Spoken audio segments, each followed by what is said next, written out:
Right, hi guys, it is Dan here, and today I'm going to be talking about Blood and Blade by Matthew Harffy. Can you see that? There you go, Blood and Blade by Matthew Harffy, which is the third book in his Bernicia Chronicles series. It's like historical fiction set in the early Anglo-Saxon period. Now, in this book, Beobrand Halfhand, who is our main protagonist, he was made like the Lord of Ubbenford in the last book in the series called The Cross and the Curse, which I've done a review of that you can check out if you want. But the story in this one starts with like a continuation of this blood feud that he's got going on with his neighbours. They're Picts, which is like another tribe based in what is now Scotland, and he has had some like serious beef with these guys. Like I say, blood feud. So these guys, these Picts, they make like a night raid on Ubbenford. He manages to repulse it with like the unexpected help of a character from his past. His like first mentor, this guy called Bassus. And Bassus then like joins Beobrand's like war band that he's sort of been forming over these past couple of books. And then the sort of main plot of the book commences when Beobrand is called upon by his king, King Oswald of Bernicia, which is the name of the book there, Bernicia Chronicles. Bernicia is a Saxon kingdom, or an Anglo-Saxon kingdom based in like northern Britain, southern Scotland. Yeah, and Oswald became the king earlier in the series. He's a real historical figure, by the way. And as I say, he calls upon Beobrand to accompany him on a journey to the southern kingdom of Wessex, because Oswald is going to be marrying the daughter of the King of Wessex. This daughter is called Kinniburgh. My Anglo-Saxon pronunciation is not great. But anyway, we'll go for Kinniburgh. And the idea there is to cement an alliance between the two kingdoms, Bernicia and Wessex. So there's this quite politically charged wedding, and then there's like news comes down to Oswald of this Pictish uprising that's going on back at home. So he's got to sort of speed off up there, and he leaves Beobrand behind with Kinniburgh and Beobrand's job is to escort her back up to her new home in Bernicia. Now, Beobrand's a little bit peeved about this because he wants to be involved in the war against the Picts, and also because he's a warrior, and also he wants to be up north to protect his home at Ubbenford. But he's forced to go on this journey, the length of Britain, through hostile territory, because there's a kingdom in the middle, Mercia, that is not friendly with Bernicia. So, of course, the journey is not as simple as might be expected, and there's a bunch of twists and turns and adventures on the way, which I won't spoil. So, is this book any good? Well, yes, basically, I really enjoyed it. I would say, like I say, I've read this is the third book in the series. I've read the other two in the past couple of weeks, and I would say that I think of the three that I've read, the second book in the series has been my favourite so far. This is still like a really good read, a very enjoyable read, but I think the second one was a bit better, actually. But, if you want some good historical action with strong characters, or at least definitely a strong main character, then this is a series that you may well enjoy. Now, I've read a few sort of online reviews of this series as I've been sort of, doing a bit of research for videos and whatever.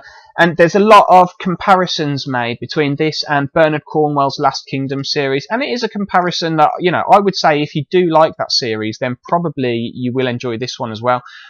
But I also think that a lot of those similarities are kind of on the surface. I think if you dig a little deeper, these are actually quite different novels in some ways, or quite different series, I mean, anyway. On the surface, they're both in that sort of action, adventure, historical fiction genre that, Bernard Cornwell is bestseller in that genre. They're both set in the Anglo-Saxon period. They both have like a male warrior as the lead character, etc., etc., etc. There's a few similarities on the surface. But personally, though, I think that once you dig a little bit deeper, Matthew Harffy's work, you know, the Bernicia Chronicles, they really does stand on its own, and is definitely more different than you might first think. Now, the first thing I would say is, you know, yeah, it's in the same genre. It's this action adventure historical fiction, but are they the same time period? For me, absolutely not. So this is set 200 years before the Bernard Cornwell's Last Kingdom series, right? So yeah, I mean, we call them both the Anglo-Saxon period, but this is, you know, early Anglo-Saxon. That's more sort of like mid-late Anglo-Saxon. And, you know, that's like saying that a book written about the Napoleonic Wars is contemporary. Do you know what I mean? It's 200 years ago. That's the kind of time difference that we're talking about. So actually, they are very different time periods. But that's just a pet peeve of mine, coming from like a sort of well, I'm quite interested in the Anglo-Saxon period in general, but it really is, you know, not just something that happened in a very short span of time. So yeah, pet peeve. And let's just, you know, dismiss that, you know, same time period thing for the nonsense that it is.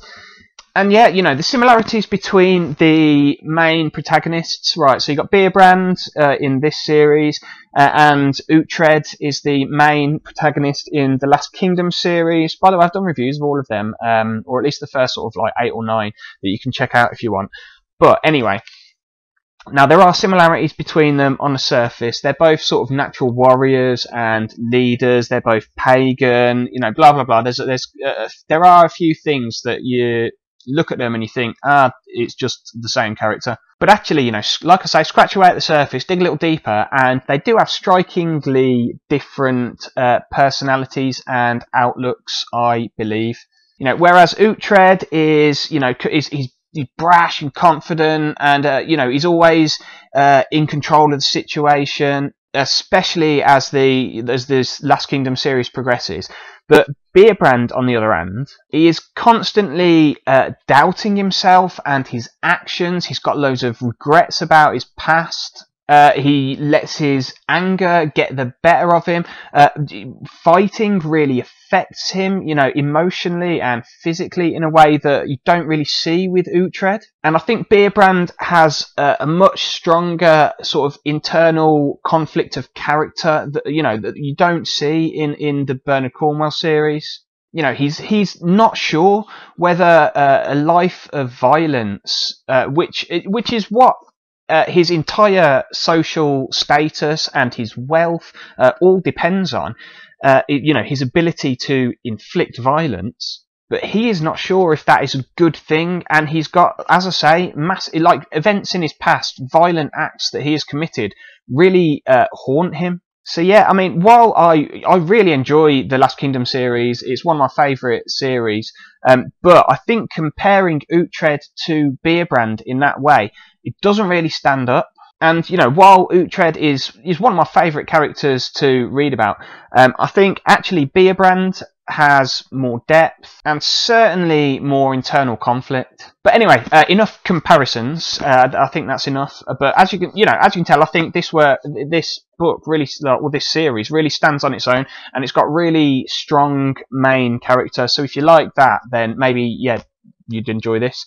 But yeah, I also really enjoy Harffy's writing style, and he combines it with this really dark tone, and also like he's got loads of knowledge about the time period. You can see that he's really done his background reading for this, and you know, put together, that all makes it for me a really immersive read. You know, once I get stuck into it, I don't want to put it down.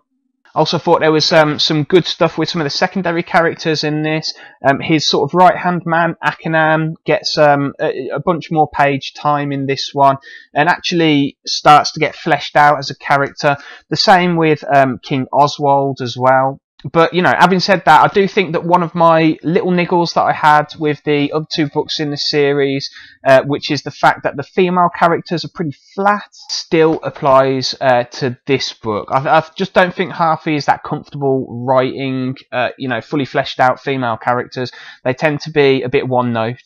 And there was a bit of a weird thing in this one as well, where so Oswald's brother Oswy has been a sort of minor character in the whole series, and For some reason, in this book, just dislikes Beobrand, and there didn't seem to be evidence of that in the previous two books. It kind of came out of nowhere. There's not very much explanation. It's kind of implied that some of it is down to jealousy of Beobrand, but that really wasn't made very clear. So it came across just as a bit of a sudden thing. So yeah, that was a bit strange, a little bit jarring. But overall, yeah, I'm absolutely loving this series.